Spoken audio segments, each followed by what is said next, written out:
ஏன்னா நான் எழுதி வச்சு படித்தா நம்ம இப்போ அப்படியே பார்த்து படித்தா அது ஒன்று சொல்லலாம். என் மனசில் தோன்றதை பேசுகிறேன். மக்கள் முதல்வர்னு சொல்லிவிட்டு பால் விலையெல்லாம் ஏற்றுறதுக்கு தான் மக்கள் இல்ல, ஊழலின் முதல்வர். ஊழலில் அவங்க தான் முதல்வர். இனிமேல் நீங்கள் எப்படி கூப்பிடணும்? குற்றவாளி ஜெயலலிதா தான் கூப்பிடுவோம். நத்தான் நான் ரெஸ்ட்டில் இருக்க மாட்டேன் அப்படின்னு உடனே தூக்க மருந்து கொடுத்து என்னை படுக்க வச்சுட்டேன்.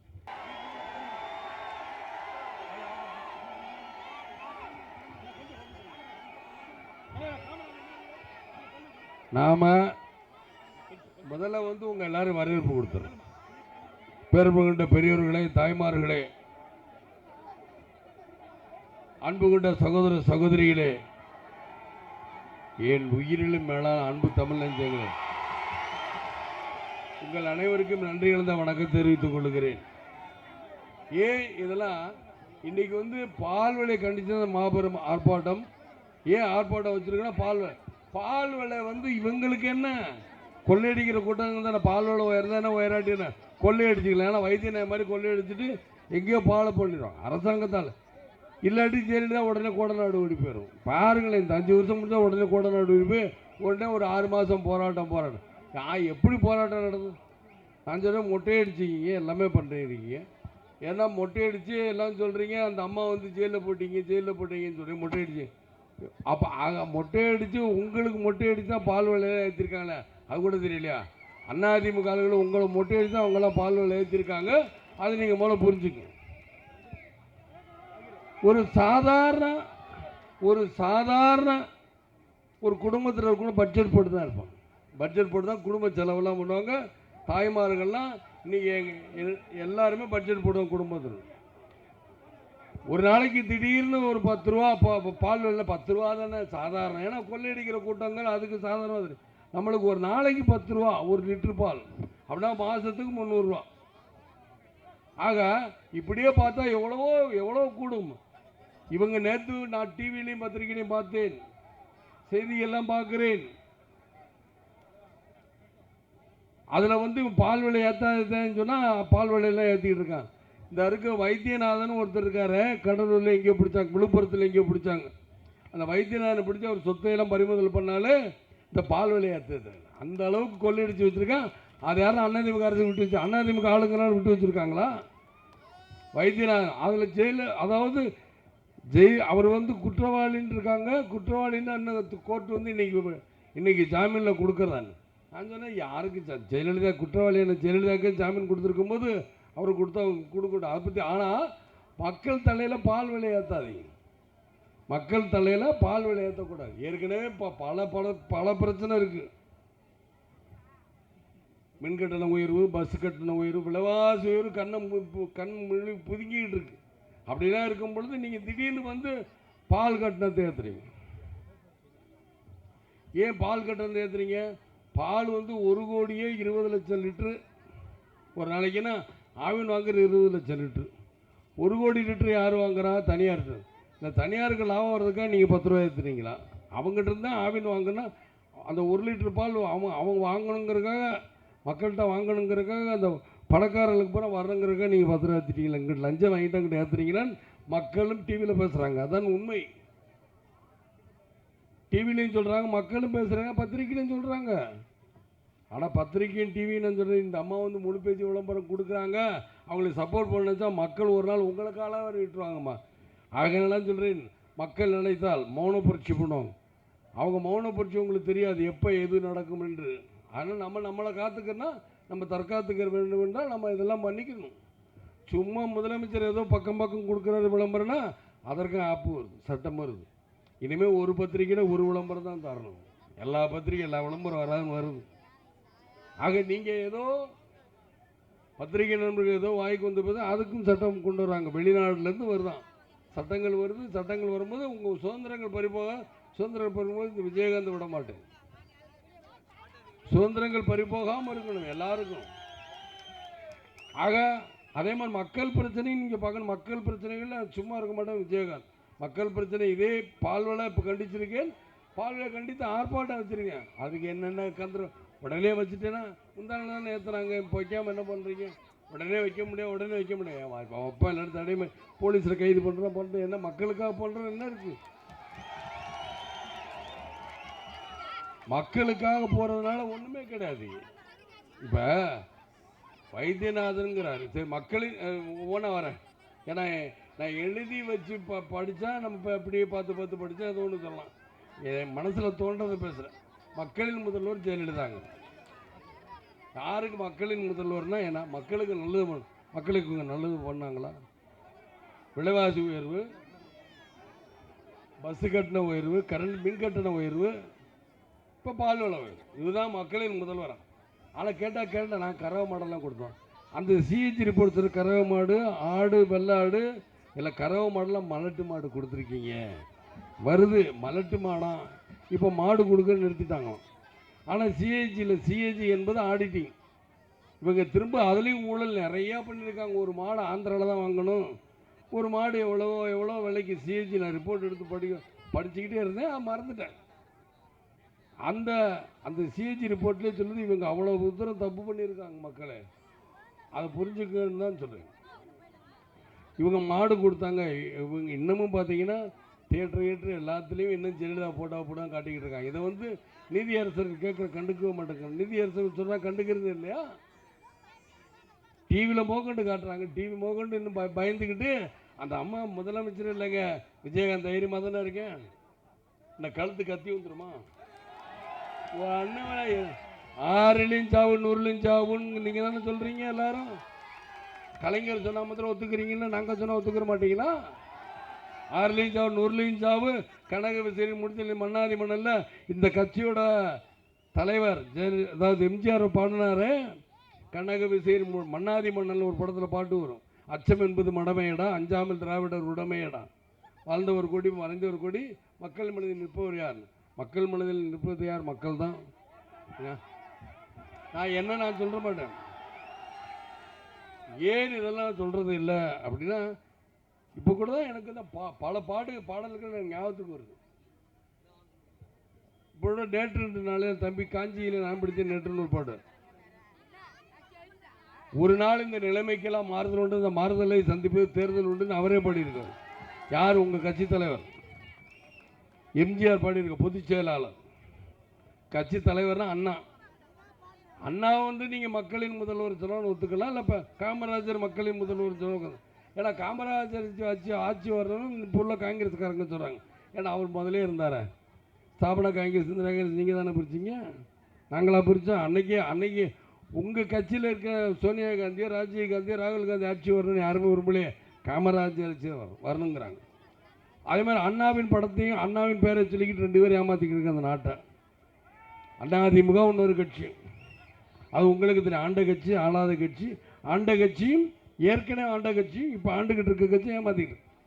இவங்களா மக்கள் முதல்வர் சொல்ல வைக்கலாம். மக்களின் முதல்வர் இருக்கிறீங்களே, மக்களின் முதல்வர் சொல்லிவிட்டு பால் விலையெல்லாம் ஏற்றுறதுக்கு தான் மக்கள் இல்ல. ஊழலின் முதல்வர், ஊழல்ல அவங்க தான் முதல்வர். ஊழல் முதல்வர், குற்றவாளி முதல்வர், ஊழலின் முதல்வர். ஏன்னா அதிமுககாரங்க எத்தனை பேர் பழக்கம் இருக்கு என் கட்சிக்கார். அண்ணா நீங்கள் என்னப்பா அப்படின்னு இந்த மாதிரி எங்கள் அம்மாவுக்கு என்ன, உங்கள் அம்மாவுக்கு என்ன அப்படின்னு கேட்டேன். என்ன இந்த மாதிரி இதுலேருந்து வருதாங்க ஊர்வலம் பார்த்தீங்களா? அந்த அளவுக்கு தப்பு பண்ணவங்களுக்கு தான் ஊர்வலம் வரும். இப்படியே என்னை பார்த்து மறைச்சிக்கிட்டு இப்படியே போயிட்டான். அந்த ஆள் டேன்னு கூப்பிட்டேன், வாடு போயிட்டான். ஏன்னா ஃப்ரெண்டு நாளைக்கு வந்துடுவான், மறுநாள் வந்துடுவார். மறுநாள் வந்துட்டார். என்னடா நேற்று கோச்சிட்டு நீங்கள் எப்படி பேசுனீங்கன்னா நான் எப்படி போகிறேன்? நான் உள்ளதை சொல்கிறேன். உள்ளதை சொல்கிறது தப்பா? நான் உண்மையை பேசுகிறேன். என் மனசில் படுறத நான் அப்பப்போ பேசுவேன். இப்போ எழுதி வச்சு பேசுனா எப்படினாலும் பேசலாம். ஒரு ஆர்டர் இருக்கும், ஏதாவது இப்போ தான் எழுதி வைக்கிறது இல்லையா? எப்போவுமே எழுதி வைக்கிறல. என் மனசில் என்ன தோணும் அதை பேசு. இப்போ மக்களின் முதல்வர் எங்கே வந்துச்சு, எப்போ பேசுனா எப்போ வருது. இப்போ மாற்றிக்கிட்டா நீங்கள் தான் முறைப்படுத்திக்கிறணுங்கிறதுக்காக தான் நான் சொல்கிறேன். ஆக எனக்கு ஏதாவது மனசில் தோன்றதை பேசுவேன். பால் விலை உயர்வுங்கிறேன். பால் விலை இன்றைக்கி உயர்வு தான். 10 ரூபாங்கிற சும்மா ஏதோ ஒரு முதலாளிகளுக்காக நீங்கள் சப்போர்ட் பண்ணியிருக்கீங்க. டிவியில் பூரா பால் கரெக்டாக இல்லையான்னு மக்கள்லாம் சொல்லியிருக்காங்க. மக்கள் இது எதிர்க்கிறாங்கன்னு அவங்களே சொல்கிறாங்க. மக்களை எதிர்க்கிறாங்கன்னு அதிலே சொல்கிறாங்க. ஆனாம்மா இவங்க வந்து அதாவது அரை மணி நேரம் டிவி என்னுடைய டிவி நான் பார்க்க மாட்டேன். டிவியில் வந்து அந்த ஒரு அரை மணி நேரம் அவங்க ஓட்டணும், இல்லாட்டி செலவு பண்ணணும். யாரையாவது கூப்பிடுறது, யார் எந்த கட்சிக்காரங்க இருக்காங்களோ அவங்க. அதனால் என் கட்சி ஆளுங்க யாரையும் போகக்கூடாது, எந்த டிவிலையும் போய் நீங்கள் பேட்டியெல்லாம் கொடுக்காதீங்க அப்படி. ஏன்னா உள்ளே சொல்ல மாட்டேன், எடிட் பண்ணுவோம். ஆக உள்ளே சொன்னால் எடிட் பண்ணிடுறாங்க. ஏன்னா அந்த அம்மா கூச்சி என்ன அந்த அம்மாண்டுக்கிட்டே கிடக்கு. என்ன அம்மா, அதான் நான் சொல்கிறதா, கழுத்து கத்தி வந்துடுவான், பயப்படக்கூடாது. துணிந்தவனுக்கு தூக்குமடை பஞ்சுமத்தைன்னு அன்னைக்கு சொன்னார் கட்டபொம்மன்ல. சாரி சார், அது வீரபாண்டிய கட்டபொம்மன் அடிச்ச துணிந்தவனுக்கு தூக்குமடை பஞ்சுமத்தை துணிஞ்சிட்டு அப்புறம் என்ன. அதே மாதிரி இது சத்தியம் படுத்த, தலைக்கு மேலே வெள்ளம் போனால் சாணன முளம் என்ன. அதே மாதிரி தலைக்கு மேலே வெள்ளம் போனால் சாணன முளம் என்ன. அது மாதிரி தான் நீங்கள் நினைக்க சும்மா ஜெயலலிதா என்ன, ஜெயலலிதா வந்து ஆட்சி இருந்தால் தான், ஆட்சி இல்லைன்னா போய் கோடநாட்டில் போய் உட்காந்துரும். திரும்ப ஒரு 6 மாதத்துக்கு முன்னாடி சம்பாரித்த காசா எல்லா மந்திரிகளும் செலவு பண்ணுங்க. எல்லா எம்எல்ஏ நான் ஒரு 4-5 மீட்டிங் போட்டு உடனே எங்களை பார்க்க கூட்டம் வரும். இதை தான் செய்வாங்க, தவிர வேறு என்ன செய்வாங்க. இப்போ பால் விலை உயரும், அதே மாதிரி மின்கட்டண உயர்வு அடுத்த மாதம் கூட்டுறாங்க. எங்கள் அப்பன் குதிரைக்குள்ளே இருக்கிற மாதிரி அடுத்த மாதம் கூட்ட போகிறாங்க. நீங்கள் பட்ஜெட் போட்டு தானே பண்ணுறீங்க. பாருங்கள், இப்போ அடுத்த மாதம் கூட 15% 30% கூட போகிறோம். அதாவது இந்த அம்மா முதலே கூட்டும் போது நம்ம கட்சியை விட்டு வெளியே வந்தோம். அப்போ வந்து பால் விலை, பஸ்ஸு கட்டண உயர்வு, மின் கட்டண உயர்வுக்கு என்ன சொல்கிறாங்க, மக்கள்கிட்ட கருத்து சும்மா அதெல்லாம் ஷோ. 30% ஏற்றுறாங்க. வானத்தில் மின்வெட்டு இருந்தாலும் இருக்கும், தமிழ்நாட்டில் மின்வெட்டு இருக்காது. எப்போ எந்த வருஷம் பேசுனாங்களோ எனக்கு தெரியாது. 2012 ஜூனில் வந்து 2012 நாங்கள் 13 14 இது முடிஞ்சிருச்சுன்னா இன்னும் மின்வெட்டு இருந்துக்கிட்டே தான் இருக்குது. இன்னும் மின்மிகை மாநிலம் மாற்றி நாங்கள் தொலைநோக்கு பார்வை. நாங்கள் 2023 என்னமோ சொன்னாங்க. 2023 எங்கே இருக்குது தொலைநோக்கு பார்வைன்னு இவங்க வந்து ஒன்று ஆரம்பித்தாங்க. ஜெயலலிதா ரொம்ப இப்படியே இப்படின்ட்டுக்கிட்டே வருவாங்க. என்னன்னா எல்லாருமே பயப்படணும். என்னையா பயம், நானும் தான் இருந்தேன். பொழைச்சிடும். அதாவது இவங்க ஒரு பக்கத்தை தான் காட்டிட்டாங்க டிவியில். அதாவது டிவி இப்போ ஏற்ற மாதிரி நீங்கள் இருக்கீங்கன்னா இந்த ஒரு பக்கம் இந்த விஜயகாந்த் யாரை பார்த்து இந்த பக்கத்தில் டிவியை காட்டவே இல்லை. யாரை பார்த்து சொல்ல நத்தான் அந்த மாதிரி எதற்காக அவங்களாம் சொல்கிறாங்கங்கிறது இது வரைக்கும் சொல்லணும்ல. சொன்னால் தானே தெரியும். சொல்லவே இல்லைங்கிறது தான் என்னுடைய மாபெரும் வரும். ஆனால் இவங்க விஜயகாந்த் கையை காட்டினார். விஜயகாந்த் இன்னும் வரல, எதுக்காக வரல, இப்போ எனக்கு பயம்லாம் கிடையாது. இப்போ கூட போயிடுவேன் சட்டசபைக்கு போனால் அந்த அம்மா வரல, அந்த அம்மா வரான தைரியமாக அந்த அம்மா வந்து உட்காந்தா விஜயகாந்த் வருவேன், இல்லாத போது வரக்கூடாது, நான் வரவே மாட்டேன்னு சுட்டு போட்டாங்க. அந்த அம்மா வந்து உட்காரட்டும், நான் வரேன். அந்த அம்மாவுக்கு என்னடா ஏற்ற மாதிரி உட்காந்து ஏற்ற மாதிரி நீ குற்றவாளி, நீயே உட்காந்துருக்கேன், நான் உட்காந்தேன்னா நான் எந்த குற்றவாளிங்க எந்த குற்றம் பண்ண நான் உட்காந்தேன்னா, நீங்களே குற்றம் பண்ணி நீங்களே வந்து முதலமைச்சர் சீட்டில் உட்காரக்கூட 4 வருஷத்துக்கு உட்கார முடியாது. நான் பாருங்கள் தீர்ப்பு எப்படி வருது, பொறுத்திருந்து பாருங்கள். வெங்காயமோ காசு கொடுத்துட்டேன், அது கொடுத்துட்டேன், என்னன்னாலும் நீங்கள் கொடுங்க பாருங்கள். தீர்ப்புன்னு ஒன்று சொல்லிட்டாங்க, நீ குற்றவாளி தானே, காசு கொடுத்து எதுவுமா நானும் குற்றவாளி தானே, தீர்ப்பு சொல்லிட்டாங்கல்ல. ஆக தீர்ப்பு வந்து இவங்க ஏதோ ஒன்று மாற்றும் போது பார்த்துக்குருவோம். நான் இப்போவும் சொன்னேன், நான் மக்கள் பிரச்சனைக்காக இந்த விஜயகாந்த் இன்னைக்கு சில எங்கேனாலும் போக. இவங்க உடனே ஒரு பத்திரிகையில் கூட இவர் சொல்கிறாரு, விழுப்புரம் போகும்போது தான் பேசுகிறேன், தொகுதி போகும்போது நான் அடுத்தவங்க இதில் உடனே கருத்து கணிப்போம். நான் சொன்னேன் அந்த உண்மை அதுதான், எனக்கு ஓட்டு போட்டால் போடுங்க, இதை சொல்லி ஓட்டு கேட்கப்படும். ஆனால் பால் விலை ஏன் உயர்த்தின்னு கேட்டு தப்பா என்னடா ஒருத்தருக்கா என்ன 2 மாதம் என்னை வீட்டில் சொல்லிட்டாங்க, நீங்கள் ரெஸ்ட்டில் இருங்க, நீங்கள் சந்திக்க வேண்டிய நாட்கள் நிறையா இருக்குது, அப்போ மீட்டிங்கெல்லாம் போகணும், 2 நாள் ரெஸ்ட்டில் இருங்க. நான் ரெஸ்ட்டில் இருக்க மாட்டேன் அப்படின்னு உடனே தூக்க மருந்தை கொடுத்து என்னை படுக்க வச்சுட்டேன். அதெல்லாம் இது எனக்கு தெரியுமா? அப்புறம் சொல்கிறாங்க என் வீட்டில் இருக்கிறவங்க என் மனைவி இல்லைங்க, நாங்கள் செஞ்சு தப்பு தான். நான் சொன்னேன், ஆனால் அதில் என் மனைவி கிட்டக்காரங்க என்னென்னா ஆகஸ்ட் 15 நான் எப்படியும் கொடியேற்றுக்கு நான் போயிடுவேன். அதுக்கு முன்னாடி 5 நாளைக்கு முன்னாடி 10 நாளைக்கு முன்னாடி மாத்திரம் என்ன இப்போலாம் தூக்கமே வரலையே அப்படின்னு. அப்போ தான் என் மனைவி சொல்லிச்சு. அப்போ ஆகஸ்ட் 15 இன்றைக்கி வரைக்கும் நான் ஆஃபீஸ் போய்கிட்டு தான் இருக்கேன், வந்துக்கிட்டு தான் இருக்கேன். ஆனால் எனக்கு சந்தர்ப்ப சூழ்நிலை கிடைக்கல. பக்ரீத்துக்கு ஒரு புது பிரச்சனை தான் அன்றைக்கி பேசினேன், அமர் தொகுதிக்கு போனேன், வாங்கி பேசினேன். இப்போ இங்கே வந்திருக்கேன். இன்னமும் பார்த்தா சகாப்தம் படத்துக்காக, ஏன்னா இதுதான் கொட்டையில் சகாப்தம் படத்துக்கு விஜயகாந்த் வெளியே, அதனால அந்த படத்தை பற்றி பேசாமல் இருக்கேன். பையன் படத்துக்கு வெளிநாடு போகிறாரு அப்படின்னு ஏதாவது சொல்லுவாங்க. போயிட்டு வந்து வச்சுக்கிறேன் உங்களை எல்லாம் அப்படின்னு மக்களுக்கு துரோகம் பண்ணுற எல்லாரும் வச்சுக்கிறேன். ஏன்னா மக்களுக்கு என்ன துரோகம் பண்ணிக்கிட்டு இருக்கீங்க? இவங்க வந்து கோர்ட்டில் சொன்னாங்களா ஒரு தடவை, எனக்கு ஒரு தகவல், மக்கள் ஜெயலலிதா சொன்னாங்களாம், அதாவது குற்றவாளி ஜெயலலிதா சொன்னாங்களாம், என் சொத்துக்களை தமிழ்நாடு மக்களுக்கே சொந்தம், குற்றவாளி ஜெயலலிதான்னு என் சொத்துக்கள்லாம் தமிழ்நாடு மக்களுக்கே சொந்தம், எழுதி கொடுத்துட்டு போங்க, பால் விலையாக கூடாமல் இருக்கும்ல, எழுதி கொடுங்க. இன்னொரு தெரியுமா, இது வந்து 91 96 வரைக்கும் உள்ளது. இப்போ இருக்கு விஞ்ஞான முறையில் ஊழல் பண்ணியிருக்காங்க. அதான் தாது பொருட்கள் நிறையா நான் அறிக்கையும் கொடுத்தேன், உங்கள்கிட்டையும் சொல்கிறேன். விஞ்ஞான முறையில் ஊழல் பண்ணியிருக்காங்க மக்களை, அதையும் திரும்ப கொண்டு வருவேன். இப்போவே மலட்டு மாடை வாங்கி கொடுத்தா ஏமாற்றிக்கிட்டு இருக்காங்க வில்லேஜில் இருக்க. பாவம், என்ன பாவம், அவங்கள போய் போன என்ன எங்களுக்கு மல்ட்டு மாடு கொடுக்கும் பாவமும் தெரியலையா? நீங்கள் என்ன சொன்னீங்க? அவர் டிவியா கொடுத்தாரு. அந்த டிவியில் என்ன சொல்லிச்சு? இவர் ஊழலை பற்றி சொன்னாங்க. இந்த அம்மா இப்போ லேப்டாப் கையில் பார்த்துக்கிட்டே, இந்த அம்மாவோட ஊழல் எல்லாம் வரும்ல, பட்டன் தட்டினா அப்படியே வரும்ல, அதுதான் எப்படின்னு பட்டன் தட்டினா வரும்ல, அந்த ஊழல் பூரா தெரிஞ்சோன்னா இப்போ லேப்டாப்பு கிடையாது, யாரும் கிடையாது. ஏன்னா இவங்க தானே ஊழலின் முதல்வர் தானே, ஊழலின் குற்றவாளி முதல்வர். இனிமேல் நீங்கள் எப்படி கூப்பிடணும்? குற்றவாளி ஜெயலலிதா தான் கூப்பிடுவோம்.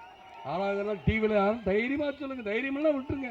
முதல்ல எல்லாம் ஜெயலலிதானே போடுங்க. குற்றவாளி ஜெயலலிதா, குற்றம் பண்ணால் குற்றவாளி விஜயகாந்த் பண்ணாந்து யார் பண்ணாண்டு, யார் பொதுவான இதில் வராங்களோ எழுதுங்க. விஜயகாந்துக்கு ஒரு நியாயம், கலைஞருக்கு ஒரு நியாயம், ஜெயலலிதாவுக்கு ஒரு நியாயம் சொல்லி எல்லாருக்கும் எழுதுங்க. பத்திரிகை சுதந்திரம் என்பது அதுதான், எல்லாரும் எழுதுங்க, யாரும் எழுத மாட்டாங்க.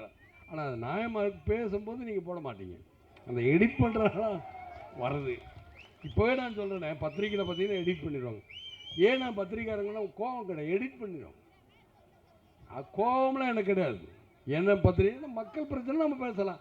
அதான் உங்கள்கிட்ட மக்கள் உங்கள்கிட்ட வந்து நேரடியாக பேசுகிறது இதுதான் உண்மை. இதில் தெரிஞ்சு நீங்கள் காலையில் பத்திரிக்கையில் பார்த்தா ஜெயலலிதா திட்டினா போட மாட்டேன். எவ்வளோ அறிக்கைகள் நான் கொடுத்துருக்கேன், ஜெயலலிதா திட்டுற ஒரு அறிக்கை வராது. அப்படியே எடுத்துகிட்டு இப்படி சொன்னார் விஜயகாந்த். என்னையா சொன்னார்? கைக்கு காலுக்கு போட்டே இருக்கும். என்ன சொன்னாருங்க? ஜெயலலிதா திட்டம் பற்றி விட்டுறாங்க. ஏன்னா அப்போ தான் விளம்பரம் கொடுப்பாங்க. என்னையாவது விளம்பரம் ஜெயலலிதா கொடுப்பாங்க. அதாவது என்னமோ சொல்லிட்டு இருந்தானே, எனக்கு திடீர்னு மறந்து, ஒர்க்லோடு நிறைய ஆனதுனால எனக்கு திடீர்னு மறந்து. அதனால் உங்கள்கிட்ட பேசுகிறேன்னா தப்பு இல்லை, நீங்கள் என்னையா பேசலை என்னையா அப்படின்னு சொல்லலாம். உங்கள்கிட்ட நடிக்கக்கூடாது, நடிக்க தான் கூடாது. அப்படியே நடிப்பாங்க, சிலர்லாம் நடிப்பாங்க. அந்த நடிப்பெல்லாம் விஜயகாந்துக்கு பிடிக்காது. எனக்கு என்ன தெரியுதோ அது பேசு. ஏன்னா மக்கள்கிட்ட நடித்து உங்களை ஏமாத்துற போதும். அன்னைக்கு என்னுடைய நான் ஒரு வண்டியில் போய்கிட்டு இருந்தேன், என்னுடைய டிரைவர் பாவம் நடந்து போயிட்டு இருக்கான், இங்கே தானே 1000 1500 500 200 காசு வேண்டான்னு ஓட்டு போட்டு நடந்தே போட்டுங்கிறார். பளிச்சுன்னு சொல்கிறா நம்ம டிரைவர். ஏன் அந்த என்ன வருதுன்னா, இந்த மாதிரி வரக்கூடாது அப்படிங்கிறதுக்காக தான் அவங்களுக்கே அந்த எண்ணங்கள் வருது. அதே மாதிரி தான் இன்றைக்கி வந்து தீபாவளிக்கு இவங்க என்னைக்கு குற்றவாளி ஜெயலலிதா ஜெயிலுக்கு போனாங்களோ அன்றைக்கி தான் அமோகமாக பிஸ்னஸ் நடக்குது எல்லா இடத்துலையும். தீபாவளிக்கு பார்த்தா அதிமுக வண்டிகளாக தான் எல்லா இடத்துலையும் நிற்கிது. எனக்கு வந்து தகவல், அதிமுக வண்டிகளில் இன்றைக்கி இதில் ஒரு அமைச்சர் படம் பார்க்குற மறுநாள் அழுகிறார். என்ன வந்து அழுதுகிட்டே பார்த்தேன். அந்த படம் பார்த்தவரை நான் பார்த்தேன், யாருன்னு சொல்ல மாட்டேன், அதான் நாகரிகம். அது என்ன ஓபிஎஸ் சொல்கிறேன் ஏன் சொல்கிறேன்னா, வாட்ஸ்அப்பில் வந்தது தான் நான் சொல்கிறேன். இவங்களுக்காவது அம்மா முதல்வர், அம்மா இட்லி கடை, அம்மா தண்ணீர் கடை, ஓபிஎஸ்க்கு அதெல்லாம் சொல்ல வேணும். எல்லாமே அவர் பேர்லேயே இருக்குது. என்னையா இருக்குன்னா என்ன இருக்குன்னா வாட்ஸ்அப்பில் ஆனால் பன்னீர் டிக்கா, பன்னீர் பட்டர் மசாலா அவங்க எழுதியிருக்கிறது. யோசிச்சு ஒரு பன்னீர் டிக்கா, பன்னீர் மசாலா, பன்னீர் சோடா, பன்னீர் 65 ஏதாவது அவருக்கு இனிமேல் எழுத வேண்டாம், நிறையா இருக்குது. இது நானாக சொல்கிறேன். வாட்ஸ்அப்பில் பசங்க இந்த அளவுக்கு முன்னேறி இருக்காங்க. வாட்ஸ்அப் திறந்தால் இந்த அளவுக்கு இருக்குன்னு நான் சொல்ல என்கிட்ட சொல்லுவாங்க, நான் பார்க்கவும் மாட்டேன், எங்கள் கட்சியும் போடாதீங்க அதில் நான் பார்க்கவே மாட்டேன். இதையே இதெல்லாம் இல்லை, எதுக்காக இதெல்லாம் சொல்லணும், சொல்கிறத கேட்டு உங்கள்கிட்ட. ஆக மக்களின் முதல்வர் காமராஜர், அண்ணாவை சொல்லுங்க, தப்பு இல்லை. ஏன்னா அவங்க மக்களுக்காக உழைச்சவங்க.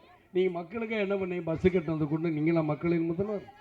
நீங்களே உங்களை குற்றவாளி அப்படின்னு சொல்கிறாங்க. இந்த யார் தீர்ப்பு சொல்கிறவங்க குற்றவாளி, அக்யூஸ்டுன்னு கூட சில குற்றம் சாட்டப்பட்டவங்க குற்றவாளினே சொல்கிறாங்க. அக்யூஸ்டு தான் குற்றம் சாட்டப்பட்டவர், கன்விக்டடுன்னே சொல்கிறாங்களே இங்கிலீஷில். ஆங்கிலத்தில் யார் சொன்ன? பகவான் சிங் பக்கத்தில் ஒரு அவரே சொல்ல குற்றவாளி ஜெயலலிதான்னு சொல்கிறார். பகவான் சிங் பக்கத்தில் அன்னைக்கு சொல்கிறாரு. அவர் சொல்கிறது நியாயம். குற்றவாளி ஜெயலலிதான்னு சொன்னதுக்கப்புறம் அப்புறம் என்ன, இந்த அம்மா ஏதோ போராடிச்சு. சரி, இந்த அம்மாட்ட கேட்டாங்க, நான் எங்கே கோர்ட்டில் போடுறது, 4 மாநிலத்தில் எங்கே போடுறது? இவங்க தான் கர்நாடகான்னு சொன்னாங்க. இதுதான் உண்மை. கர்நாடகன்னு சொன்னது இவங்க தான், வேறு யாருமே சொல்ல. சும்மா அவங்களாம் பரப்பிக்கிட்டு இருக்கு. உடனே கன்னட மக்களுக்கு நம்மளுக்கு சண்டை. என்னையா ஒரு சண்டையும்ல, கன்னட மக்களும் நல்லா இருக்கா, நம்ம மக்கள் இவங்களாம் சண்டையை மூட்டி விட்டால் குளிர்காய எல்லாம் நினச்சிங்க. குளிர்காய நீங்கள் இதே இது ரொம்ப பண்ணிக்கிட்டு இருந்தீங்கன்னா வேறு மாதிரி விஜயகாந்த் என் தொண்டர்களை வச்சு நான் வேறு மாதிரி தான் முடிவு பண்ணுவேன் என்பதை தாழ்மையோடு சொல்லி, அது மாதிரி இந்த மகளிர் அணி நிச்சயமாக வெவ்வேறு மாதிரி தான் நடவடிக்கை வரும். தயவுசெய்து உடனடியாக நீங்கள் பால் விலையை குறைக்கணும். அதாவது இன்றைக்கி வந்து பார்த்தீங்கன்னா அவங்க ஆட்சிக்கு வரும்போது 17 ரூபா அங்கே பால் விலை, இன்றைக்கி 34 ரூபா, 2 மடங்கு ஏன் வருது? 34 ரூபா இன்றைக்கி சொல்கிறாங்க. ஆட்சிக்கு வந்து 3 வருஷத்தில் இன்னொரு 17 ரூபான்னா என்ன மக்கள் தாங்குவாங்களா?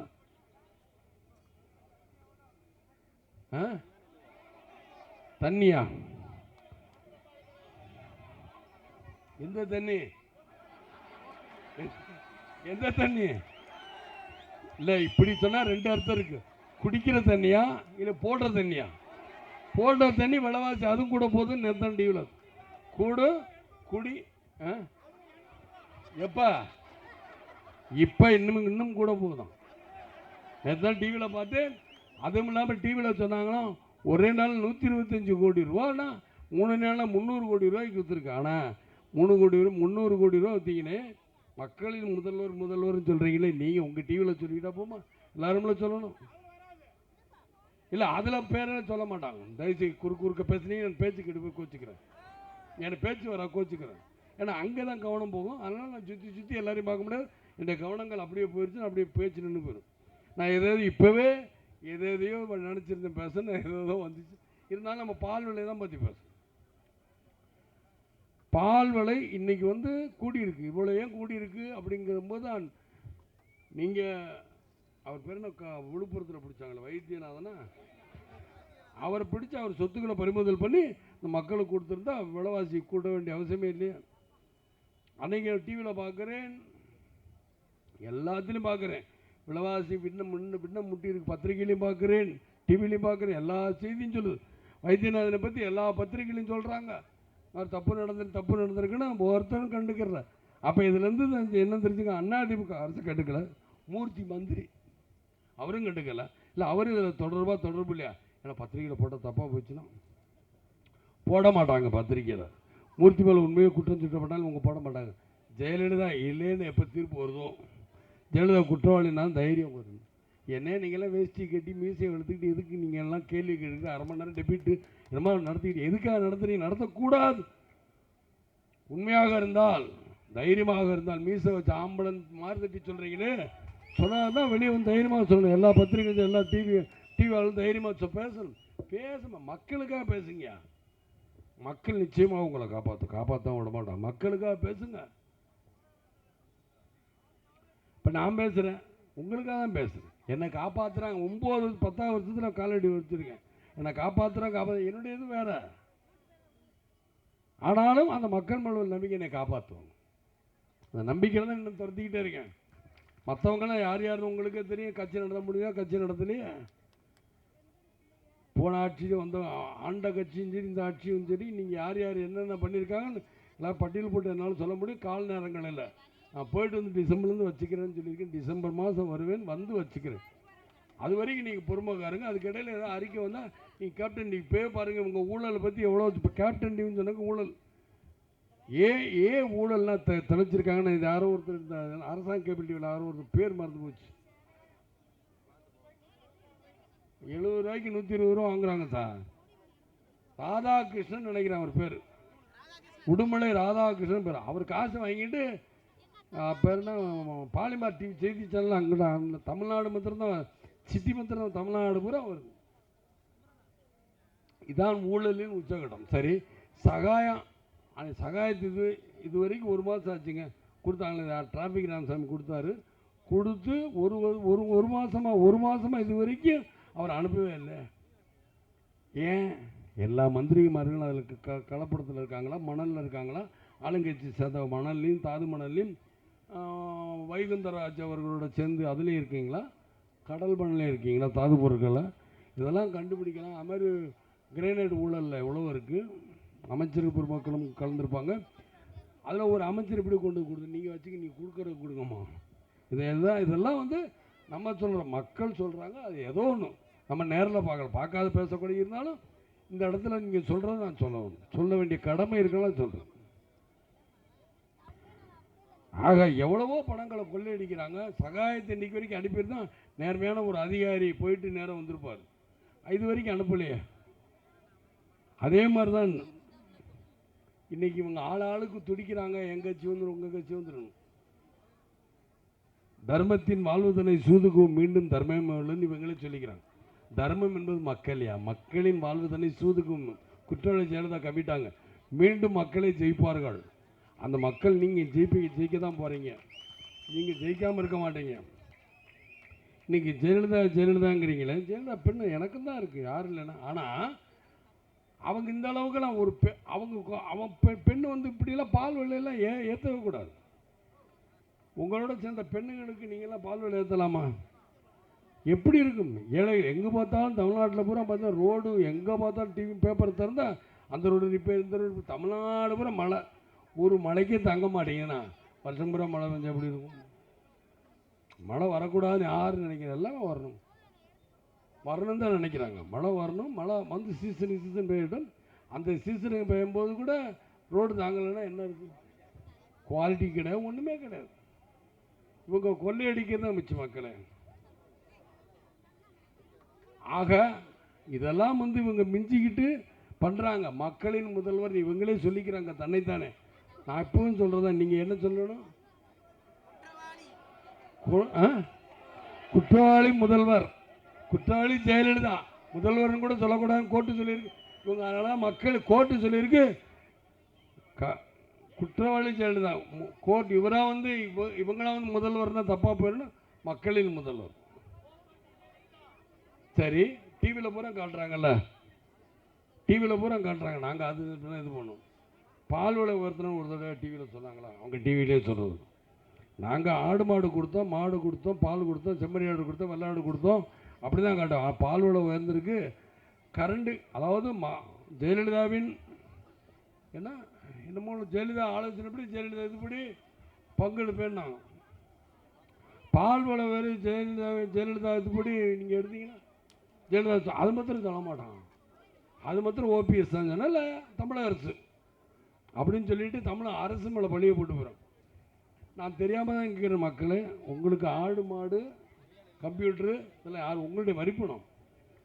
அதனால் ஜெயலலிதா வந்து அவங்க பையிலேருந்து அப்படி தூக்கி கொடுக்கல, விஜயகாந்த் தூக்கி கொடுக்கல, எந்த கட்சிக்காரன் தூக்கி கொடுக்கல. உங்கள் பணம் கொடுக்கணும், இதை சொல்லணும்ல.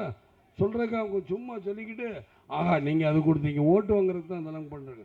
நீங்கள் ஓட்டு மாற்றி கொடுங்க, அடுத்தது நம்ம கொடுக்காது, நம்ம கொடுக்க என்னுடைய சொந்த பணத்துலேருந்து கூட அப்போ மக்களையும் முதல்வர் இல்லாட்டி சொத்தம் எழுதி கொடு.